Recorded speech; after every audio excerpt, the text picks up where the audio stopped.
We're visiting with Woody Jones today, and Woody, most people in Marion know you, that you're associated with Holt Muffler Shop, and you've been there a long time. I happen to know over 50 years. How did it all start for you?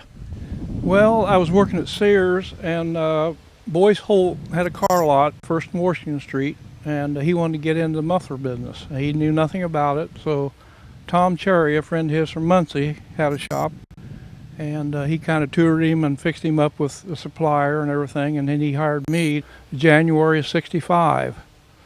And then we moved to where we're at now in August of '65. We've been there, I've been there ever since, so. You started with Mr. Holt right there. Then he sold the business to me in '75. I leased the buildings off of him, and then '85 I bought the buildings. What's interesting is it's not always been a muffler shop. That building that you're in, it's got some history.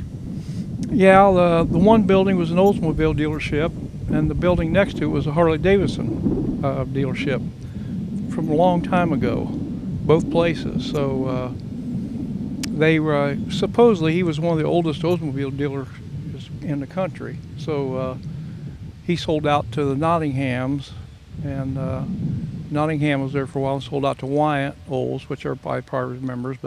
And then Wyatt, he moved down to 2nd Street.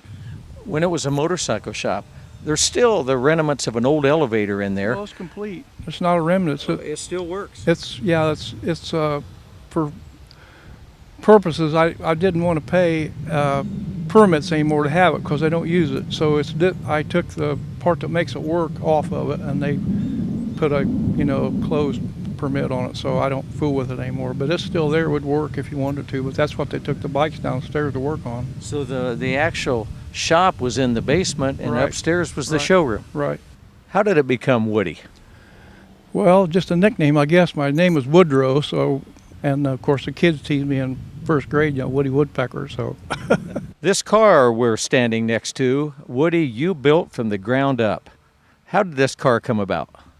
Well, I always liked sprint cars, and the California Road Association had cars like this that they ran for a few years till they made sprint cars out of them, and I always liked that. And then in the late '70s, early '80s, some of the big-time builders started building these cars, and so I kept planning, and this is my interpretation of that. So it's a 2.5 Iron Duke Pontiac, which they used in a lot of cars, and some of the midget racers used them.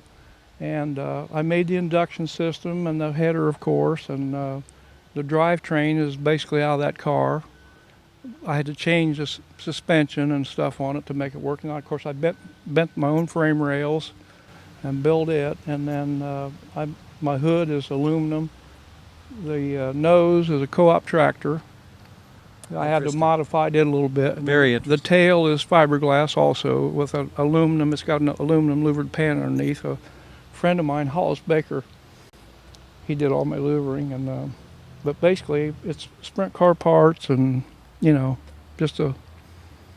have to make a lot of stuff. I had a lot of friends, machinists and stuff, that made stuff for me that I couldn't make or whatever. But it's just a hand-built car, like they used to do. How long did it take you to build it when you started it? Probably a year. I think I started in '85, and I think I had it done in '86 in primer, and I took it to James Dean that year, and I blowed it apart that winter. The frame was painted, but nothing else was, and I took it all apart, and then Ernie Guy from Van Buren, he painted the body for me years ago, and I kid him about him getting some chips and stuff about the warranty work, but he's not too excited about that. So, but it's just been a fun little car. It doesn't ride like a Cadillac. My wife won't ride it anymore. But what I think is interesting, it's a driver.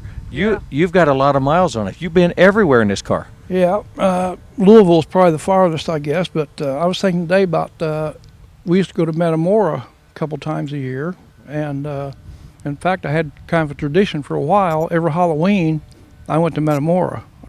How many miles do you think you have on it? I wouldn't have any idea. Woody, we appreciate your continued support of the Fly-In Cruise-In. We've taken you out of the shop today, and it's time to go back to work, but what's a guy got to do to get a ride in this car? Jump in, or crawl in. Okay. Crawl in carefully, huh? Yeah. Do that. Thank you, Woody. Woody Jones, Holt Muffler Shop from Marion, Indiana.